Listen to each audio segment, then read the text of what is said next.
Hello friends, आप सभी का स्वागत है आपका अपना YouTube channel the polytechnic classes में। मैं आलोक रंजन आप सभी को पढ़ाने वाला हूं। आज पावर इलेक्ट्रॉनिक्स स्टार्ट करने वाला हूं। इससे पहले आपका बेसिक चल रहा था एसी फंडामेंटल। पावर इलेक्ट्रॉनिक्स में आपका फर्स्ट टॉपिक आज स्टार्ट होने वाला है और थैरिस्टर है। तो जो लोग नए हैं चैनल को सब्सक्राइब कर लीजिएगा और बेल आइकन घंटी को दबा दीजिएगा, क्योंकि कोई भी वीडियो अपलोड हो आपका सेमेस्टर के रिगार्डिंग तो मिले सबसे पहले आपको। तो चैनल को क्या करना है, सबसे पहले सब्सक्राइब कर लेना है और बेल आइकन घंटी को दबा देना है और वीडियो को लाइक कर दीजिए ज़्यादा से ज़्यादा, क्योंकि हम लोग का कॉन्फिडेंस बढ़े, ताकि आप लोग के अच्छे अच्छे वीडियो लेके आऊँ। और अपने दोस्तों के पास ज़्यादा से ज़्यादा शेयर कीजिए। शेयर करने से होगा ज़्यादा लोग बच्चे संख्या में देखेंगे, क्योंकि आपका यहाँ पे कोई चार्ज ही नहीं रखा गया है। तो ज़्यादा से ज़्यादा संख्या में देखेंगे, उनको हेल्प होगा एग्ज़ाम के। तो एग्ज़ाम में हेल्प होगा तो थोड़ा बहुत मुझे खुशी होगी। इसके लिए आप लोग को मैंने व्यवस्था किया हूँ। Fifth and six semester and third semester, 3 semester का यहाँ पे क्लास चल रहा है इलेक्ट्रॉनिक्स ब्रांच का। तो आज पावर इलेक्ट्रॉनिक्स पढ़ने वाले हैं। तो पावर इलेक्ट्रॉनिक्स में हम लोग थैरिस्टर स्टार्ट करने वाले हैं। उससे पहले जानेंगे कि पावर इलेक्ट्रॉनिक्स होता क्या है। तो पावर इलेक्ट्रॉनिक्स है क्या? The branch of electronics which deals with the control of power at 50 hertz frequency that is supply frequency is known as power electronics. क्या कह रहा है? इलेक्ट्रॉनिक्स की वह शाखा है जिसके बारे में हम क्या पढ़ते हैं, पावर ऑफ कंट्रोल। क्या करता है? 50 हर्ट्ज फ्रीक्वेंसी पे पावर को कंट्रोल करता है, सप्लाई फ्रीक्वेंसी को क्या करता है, कंट्रोल करता है। एक क्या कहलाता है? पावर इलेक्ट्रॉनिक्स कहलाता है। There are many application where it is desired to control और regulated the power fed to a load. कह रहा है कि इसका बहुत सारा एप्लीकेशन है कंट्रोल के रिगार्डिंग। कंट्रोल करने की क्षमता होता है जो 50 हर्ट्ज फ्रीक्वेंसी को या सप्लाई फ्रीक्वेंसी को कंट्रोल करता है या पावर इलेक्ट्रॉनिक्स में। इसका चेंज एग्जांपल है change the speed of fan और मोटर। क्या करता है कि फैन और मोटर का जो स्पीड है उसको हम लोग चेंज करते हैं। ये क्या आता है आपका पावर इलेक्ट्रॉनिक्स में। तो क्या करना है कि पावर इलेक्ट्रॉनिक्स तो जान गए क्या करना है। अब उसमें हम लोग थैरिस्टर पढ़ते हैं। आज का टॉपिक की शुरुआत करते हैं। तो व्हाट इज थैरिस्टर? थैरिस्टर क्या है? अगर मैं बताने की कोशिश करूँ तो सबसे पहले आपको समझना पड़ेगा डायोड और ट्रांजिस्टर को। तो आप लोग डायोड और ट्रांजिस्टर समझ में आ रहा होगा, क्योंकि आप लोग पढ़ चुके होंगे। तो आप लोग अगर पढ़े होंगे डायोड और ट्रांजिस्टर तो आप आसानी से समझ सकते हैं। तो आपको थोड़ा सा ध्यान से दीजिएगा। क्या कि मैं बता दूं कि आपको डायोड और ट्रांजिस्टर के अंदर क्या होता है, 2 चीज़ होती है। क्या? जिसमें हम लोग पी टाइप इलेक्ट्रॉन और N type electron, P type और एन टाइप इलेक्ट्रॉन बोलते हैं। पी टाइप मतलब क्या होता है आपका होल्स, और एन टाइप मतलब क्या होता है आपका फ्री इलेक्ट्रॉन। तो ये जो बेसिकली इलेक्ट्रॉन्स ही है जो हमारे इलेक्ट्रॉनिक्स को चलाता है। तो ये इलेक्ट्रॉनिक्स के अंदर बहुत ही इम्पोर्टेंट जो रोल प्ले करता है इस टाइप का इलेक्ट्रॉन पी टाइप और एन टाइप होता है।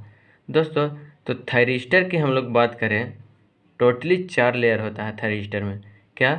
4 लेयर होते हैं टोटल थायरिस्टर में। अगर आपने डायोड के बारे में जानते होंगे तो उसमें पी और एन 2 लेयर होता है। देखिए इसमें 4 लेयर पी एन, ये क्या हो गया आपका 4 लेयर होता है थायरिस्टर में। और डायोड की बात करें तो उसमें 2, और ट्रांजिस्टर की बात करें तो उसमें 3 लेयर होता था, पी एन पी या फिर एन पी एन। ये क्या है आपका ट्रांजिस्टर है, 2 ट्रांजिस्टर है। उसी को हम लोग कंबाइन करेंगे तो हमारा क्या मिलेगा, थायरिस्टर मिलेगा। इसको देखिए इसमें कंबाइन करेंगे तो पी ये एन मिल जाएगा, तो एन आ गया, पी मिल जाएगा तो पी, और ये एन क्या आ जाएगा पी एन पी। ये क्या हो गया हमारा एक थायरिस्टर हो गया। 2 ट्रांजिस्टर को कम्बिनेशन से बनता है उसको क्या बोलते हैं, थायरिस्टर बोलते हैं। तो क्या करते हैं कि ट्रांजिस्टर की बात करें तो उसके अंदर 3 लेयर होता है, पीएनपी और एनपीएन। पूरा 3 लेयर का स्ट्रक्चर होता है। जबकि मैं थायरिस्टर की बात करूं तो एक सेमीकंडक्टर मटेरियल से ही बना हुआ है। इसमें भी आपका पी टाइप और एन टाइप इलेक्ट्रॉन होते हैं। लेकिन इसमें रहते हैं 4 लेयर्स। देखिए 4 लेयर्स, ये 4 लेयर के साथ साथ तो इसमें PN ऐसे टोटल 4 लेयर यहाँ पे आप देख रहे हैं जो कि हमारा थैरिस्टर में होता है। तो ये थैरिस्टर का स्ट्रक्चर, अगर उसका बेसिक प्रोसेस बताने का प्रयास करो तो स्ट्रक्चर के बारे में डिस्कस करूँ तो ये 3 टर्मिनल होते हैं। क्या होता है थैरिस्टर का? 3 terminal, anode, cathode and gate. Anode क्या है आपका? इसको पॉजिटिव बोल सकते हैं, या क्या है नेगेटिव टर्मिनल से कनेक्ट होता है। आपका गेट क्या है? वो कंट्रोल होता है। क्या बोलता है? A thyristor is a 4 layer 3 terminal device with alternating P type and N type semiconductor PNP। क्या है कि थैरिस्टर में 4 लेयर होता है, 3 टर्मिनल डिवाइस होता है, alternating P type and N type semiconductor. वो क्या होता है? 4 लेयर PN होता है। और क्या कह रहा है आपका थैरिस्टर में? Such family of semiconductor device which is use to power control in DC and AC system is known as thyristor. क्या है? एक सेमीकंडक्टर डिवाइस का फैमिली है जिसका यूज पावर कंट्रोलिंग में होता है, DC और AC सिस्टम दोनों में, वो थैरिस्टर का होता है। इसको थैरिस्टर कहते हैं। दच ऑल थैरिस्टर और ऑल सेमीकंडक्टर क्या कहते हैं? सभी थैरिस्टर को हम सभी सेमीकंडक्टर बोल सकते हैं, लेकिन ऑल सेमीकंडक्टर को ऑल थैरिस्टर नहीं कह सकते हैं। सभी थैरिस्टर सभी सेमीकंडक्टर हो सकता है, लेकिन सभी सेमीकंडक्टर सभी थैरिस्टर नहीं हो सकता। आपका नेक्स्ट पॉइंट क्या है? The thyristor family include SCR, triac, diac, LA, SCR, SCS, GTO। ये थैरिस्टर फैमिली है। थैरिस्टर फैमिली में इंक्लूड है SCR, ट्राइक, डाइक, ये सब आपका थैरिस्टर फैमिली में आता है। तो अब हम लोग आगे चलते हैं। Thyristor has 3 terminal, anode positive terminal, cathode negative terminal and gate control terminal. The gate control the flow of current between the anode and cathode. कह रहा है कि थैरिस्टर में 3 टर्मिनल होते हैं, एनोड जो पॉजिटिव टर्मिनल से कनेक्ट होता है, कैथोड जो नेगेटिव टर्मिनल से कनेक्ट होता है, एंड गेट जो इसमें कंट्रोल टर्मिनल होते हैं। The gate control the flow of current between anode and control. Gate क्या करता है? वो कंट्रोल करता है क्या? करंट को, फ्लो को, किसके बीच में? एनोड एंड कैथोड के बीच का। फिर नेक्स्ट है आपका date can be handle high current end voltage with better switching speed and improve breakdown voltage. क्या कह रहा है? इसमें बहुत ही फास्ट स्विचिंग होती है। थैरिस्टर का जो बहुत ही फास्ट स्विचिंग होती है उसका इम्प्रूव होता है ब्रेकडाउन वोल्टेज में। सेकंड नेक्स्ट है आपका the name of thyristor is derived by a combination of the capital letter from thyratron and transistor. क्या है? थैरिस्टर का नाम का नामकरण कैसे हुआ? थैरोट्रॉन और ट्रांजिस्टर से। देखिए इसका THYR यहाँ से लिया गया फर्स्ट 4, और आपका लास्ट में यहाँ से लिया गया थैरिस्टर। एक क्या हो गया आपका? यहाँ से I से ISTOR। तो ये क्या हो गया आपका? थैरिस्टर। थैरोट्रॉन एंड ट्रांजिस्टर का नेम के कॉम्बिनेशन से आपका क्या बन गया? थैरिस्टर। अब इसका सिंबल क्या होता है थैरिस्टर का? इस प्रकार होता है, एनोड, कैथोड एंड गेट। एक क्या है आपका? पॉजिटिव टर्मिनल से रहता है कनेक्ट, या निगेटिव टर्मिनल से रहता है। तो इस प्रकार आप लोग का जो होता है थैरिस्टर में। तो दोस्तों थैरिस्टर की बात करें तो टोटली 4 लेयर होता है, आपको जैसे मैंने बताया पॉइंट में। अगर अपने डायोड के बारे में जानते हैं, और P टाइप और N टाइप लेयर का जंक्शन होता है उसमें, कि इसमें डायोड में। और ट्रांजिस्टर की बात करें तो उसके अंदर 3 लेयर होता है, PNP एंड NPN। पूरा 3 लेयर का स्ट्रक्चर होता है। जबकि मैं ट्रांजिस्टर की बात करूँ तो ये सेमीकंडक्टर मटेरियल से ही बना हुआ है। इसमें भी क्या P टाइप और N टाइप इलेक्ट्रॉन होते हैं, लेकिन इसमें जो रहते हैं 4 लेयर, वो चारों एक साथ है इस प्रकार NPN।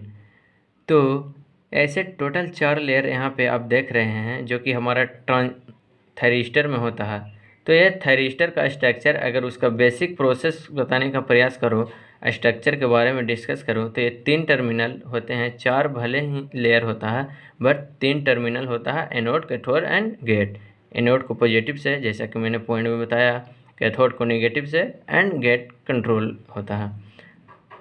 और गेट क्या होता है आपका? कंट्रोल टर्मिनल बोल सकते हैं गेट को। गेट जो रहता है एक ऐसा चीज़ रहता है जिसके वजह से आपका एनोड एंड कैथोड की तरफ आपका पावर सप्लाई या करंट या वोल्टेज के फ्लो यानी कंट्रोलिंग करने का प्रयास करता है। और अच्छी चीज़ है यह कि डिस्कस आगे करेंगे, तो अभी इसकी बात को थोड़ी सी खासियत की बात करें तो यह बहुत ही ज़्यादा मात्रा में वोल्टेज और करंट प्रसार करता है। इसकी स्विचिंग क्रिया है जो बहुत ही फास्ट होता है और ब्रेक डाउन वोल्टेज भी काफ़ी अच्छा है। तो यह थायरिस्टर की अगर हम बात करें तो थायरिस्टर जो नाम लिया गया है वो थायरेट्रॉन और ट्रांजिस्टर से लिया गया है, दोनों का नाम से लिया गया है, थोड़े थोड़े शब्द निकाल के। तो थायरिस्टर तो क्या है, थायरिस्टर का बेसिक स्ट्रक्चर बताने की कोशिश करूं और उसका नाम कैसे बना ये मैंने बताया। अब आगे चलते हैं, वेयर इट इज यूज्ड, क्या है इसका यूज कहाँ होता है। अब इसको यूज बताते हैं तो इसके बारे में डिस्कस करेंगे, तो इसके लिए थोड़ा सा फीचर को जानना बहुत ज़रूरी है। ट्रांजिस्टर की बात करें तो इलेक्ट्रिक पावर सप्लाई या करंट के अंदर स्विचिंग क्रिया का बेसिक काम कर सकता है। तो ये बहुत ही लाइट वेट कंपोनेंट है जो आपको दिख रहा है कि यहाँ पे इसका जो आकार है बहुत ही छोटा है। बहुत ही हल्का होने की वजह से कहीं भी आपका सर्किट में आसानी से फिट हो जाता है। और इसकी जो मेन खासियत है, मेन चीज़ है, वो वोल्टेज और करंट को कैरिंग की कैपेसिटी रहती है। जनरली तो क्या है 6000 वोल्ट, क्या 6000 वोल्ट खुद को झेल सकता है, 6000 वोल्ट तक खुद को झेल सकता है। साथ ही साथ 4500 एम्पियर का करंट झेलने की इसमें क्षमता होती है, ताकत होती है। तो इसके अंदर बहुत ही बढ़िया चीज़ है जो मुझे पसंद आती है कि वोल्टेज और करंट बहुत ही ज़्यादा झेलने में इसकी कैपेसिटी है। इसके अलावा आपका रेक्टिफायर के जैसा काम कर सकता है क्योंकि इसकी जो स्विचिंग प्रोसेस है बहुत ही फास्ट है और ऑफ फटाफट हो सकता है, ऑन ऑफ फटाफट ये होता है। इसकी वजह से रेक्टिफायर के जैसा हम लोग यूज करते हैं। फिर है क्या, ये लो कॉस्ट होता है, इसका कॉस्ट है जो बहुत ही कम होता है और राइट कंडीशन में इसको लगाया जाए तो सालों साल तक आपको देखने की ज़रूरत ही नहीं पड़ेगी। और दूसरी बात, बड़े से बड़े सर्किट से लेकर पावर ट्रांसमीटर लाइन तक अंदर भी इसका पावर ट्रांसमीटर लाइन के अंदर भी इसका थायरिस्टर का यूज करते हैं हम लोग। फिर है आपका थायरिस्टर का इन्वेंट कब हुआ, आपका 1957 में हुआ। 1957 में इसका थायरिस्टर का हुआ और बेल लैब्स के अंदर। तो इसका इन्वेंशन हुआ था बेल लैब्स के अंदर 1957 में। बहुत ही सस्ता, अच्छा और बहुत ही कारीगर डिवाइस है, हम लोग मानते हैं इसको थायरिस्टर को। तो इसका यूज हम लोग लेटेस्ट ज़माने की बात करें तो पावर सप्लाई के अंदर होता है। क्या होता है, पावर सप्लाई के अंदर बहुत ही यूज होता है इसको। आपने बिल्डिंग मशीन देखा होगा, बिल्डिंग जो करते हैं हम लोग, उस मशीन देखा होगा तो उसके अंदर होता है थायरिस्टर के यूज।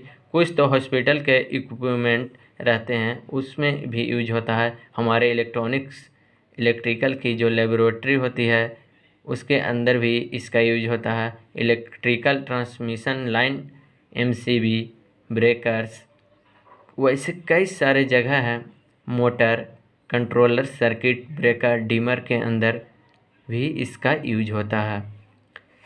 फिर बात करें हम लोग रेक्टिफायर के अंदर, फ्रीक्वेंसी मेंटेनेंस के अंदर, ये सब सारी जगह पे थायरिस्टर का यूज होता है। तो काफ़ी सारे जगह पे हम लोग थायरिस्टर का यूज करते हैं। तो इतना बात आप लोग को ध्यान में आया होगा, समझ में आएगा इसका यूज कैसे करते हैं, इसका लेयर कितना होता है, इसका टर्मिनल कितना होता है, ये सारे लोग आप लोग को माइंड में आ गया होगा। और बात बार बार आ रही थी कि थायरिस्टर दो सबसे बना है, वो थायरोट्रॉन और ट्रांजिस्टर। तो थायरिस्टर और थायरोट्रॉन को जो हम लोग कंपेयर करते हैं, आपको कंपेयर करके बताता हूँ कि ये दोनों में कंपेयर क्या है, इसमें अंतर क्या है, डिफरेंस क्या है थायरोट्रॉन और थायरिस्टर में। तो आगे चलते हैं हम लोग कंपैरिजन। तो कंपैरिजन हम लोग देखेंगे थायरिस्टर एंड थायरोट्रॉन का। तो सबसे पहले देखते हैं क्या है। Before the discovery of thyristor, thyratron where used for industrial control. कह रहा है कि जब थायरिस्टर के पहले क्या थायरोट्रॉन का खोज हुआ था, तो पहले क्या होता था, इंडस्ट्रियल कंट्रोलर में इसका यूज होता था। But now they have been replaced by the thyristor because of the following drawback of thyratron. उसके बाद जब थायरिस्टर का यूज हुआ, थायरिस्टर रिप्लेस किया थायरोट्रॉन का, तो ये बहुत सारा ड्रॉबैक है थायरोट्रॉन का, जो देख सकते हैं आप लोग। तो पहला आपका है drawback, thyratron needs a large anode to cathode voltage and a separate filament supply where the thyristor need only one main supply and control signal. क्या कहता है, थायरोट्रॉन का ज़रूरत बड़ा large anode to cathode voltage में इसका ज़रूरत होता था, और separate filament supply where the thyristor need only one main supply. क्या कह रहा कि थायरिस्टर का यूज केवल वन मेन सप्लाई में इसका यूज होता था और कंट्रोल सिग्नल में होता था। अब क्या है second, A thyristor has much smaller turn on and turn off. कह रहा थायरिस्टर का जो टर्न ऑफ और टर्न ऑन का जो है वह स्मॉलर है, स्मॉलर टाइम में होता है, कम समय में होता है, कंपेरिजन टू दोज ए थायरोट्रॉन। और थायरोट्रॉन का जो है turn off and turn off का टाइमिंग वो थोड़ा लेट से होता है, थायरिस्टर में जल्दी हो जाता है। तो ये आपका कंपेरिजन है। Thyratron is less reliable than thyristor. Thyratron का क्या है, लेस रिलायबल है थायरिस्टर से। नेक्स्ट है आपका, thyratron have internal losses much larger than the those of thyristor. कह रहा थायरोट्रॉन का जो इंटरनल लॉसेस है जो ज़्यादा है बिकॉज ऑफ थायरिस्टर से उसका ज़्यादा है इंटरनल लॉसेस। अब आते हैं next, A thyristor is A current control device. क्या है थायरिस्टर, आपका कैरेंट कंट्रोल डिवाइस है, जबकि थायरोट्रॉन आपका वोल्टेज कंट्रोल डिवाइस है। तो आपको डिवाइड करके हम बता दिया हूँ, एक तरफ थायरोट्रॉन और एक तरफ थायरिस्टर। अब दोनों को, एक तरफ थायरोट्रॉन का और एक तरफ थायरिस्टर का, दोनों का जब अलग अलग लिख दिए हैं तो इस प्रकार आप लोग को बहुत अच्छा से समझ में आएगा। एग्जाम में आपका डिफरेंस पूछ देगा तो 4 नंबर के आप लोग लिख सकते हैं, याद कर सकते हैं। तो पहला है थायरोट्रॉन और दूसरा थायरिस्टर। तो थायरोट्रॉन में क्या है आपका, जो मैंने अभी बताया उसी को यहाँ पे और थोड़ा डिटेल लिया हूँ point to point. Take long time for a ionization and deionization. क्या कह रहा है कि थायरोट्रॉन में लॉन्ग टाइम लेता है, लंबा समय लेता है, बहुत ज़्यादा समय लेता है आयोनाइजेशन में और डी आयोनाइजेशन में। और थायरिस्टर में है रिक्वायर ओनली शॉर्ट टाइम, इसमें जो है बहुत कम समय में इसका हो जाता है आयोनाइजेशन। सेकंड में है not suitable for higher frequency range, इसमें नॉट सूटेबल नहीं होता है हायर फ्रीक्वेंसी रेंज, इसमें operate over large frequency range होता है। तीसरा है थायरोट्रॉन में, thyratron has larger turn off and turn on time, ये काफ़ी ज़्यादा टाइम लेता है turn off and turn on करने में थायरोट्रॉन। और थायरिस्टर जो है आपका स्मॉलर टाइम लेता है, कम टाइम लेता है आपका turn off and turn on करने में। Thyratron is a smaller life time, इसका लाइफ टाइम है वो बहुत कम समय का है, और thyristor is a improved life time than that of thyratron. क्या कह रहा है, थायरिस्टर का थायरोट्रॉन के मुकाबले ज़्यादा इसका लाइफ टाइम है। पाँचवा है आपका it is A less reliable, ये लेस रिलेबल है और यह है मोर रिलेबल, ये आपका कंपेरिजन है। 6 number, it has large internal losses take a place, इसमें काफ़ी लॉस इंटरनल होता है, ज़्यादा होता है लॉस इंटरनल, और इसमें है थायरिस्टर में कम लॉस इंटरनल होता है। 7 आपका है it is a bulky in size, और इसमें है क्या, it is a reduced size and weight, इसको रिड्यूस कर सकते हैं साइज एंड वेट के, और यह क्या है आपका बुल्की इन साइज। 8 में आपका है it is voltage control device, thyratron क्या है आपका वोल्टेज कंट्रोल डिवाइस है, और थायरिस्टर क्या है आपका it is A current control device, ये आपका कैरेंट कंट्रोल डिवाइस है। तो इस तरह से आप लोग थायरिस्टर का पढ़ें, शुरू से लास्ट तक वीडियो के देखिएगा। आपका डेफिनेशन बताया गया, उसका यूज बताया गया, उसका फीचर बताया गया। तो इतना सारी बात को आप लोग को इस वीडियो में बताया गया। आपका पहला टॉपिक है थैरिस्टर पावर इलेक्ट्रॉनिक्स का। तो आगे हम इसी तरह से बात करेंगे थैरिस्टर का जो फैमिली है SCR, उसके बारे में नेक्स्ट वीडियो में हम लोग बात करेंगे। SCR होता क्या है, उसका वर्किंग, उसका यूज कैसे होता है, कहाँ होता है, इस सारा के बारे में डिस्कस करेंगे। तो आप लोग वीडियो को देखते रहिए the polytechnic classes YouTube channel पे। आज का टॉपिक इतना ही। Thank you, bye bye.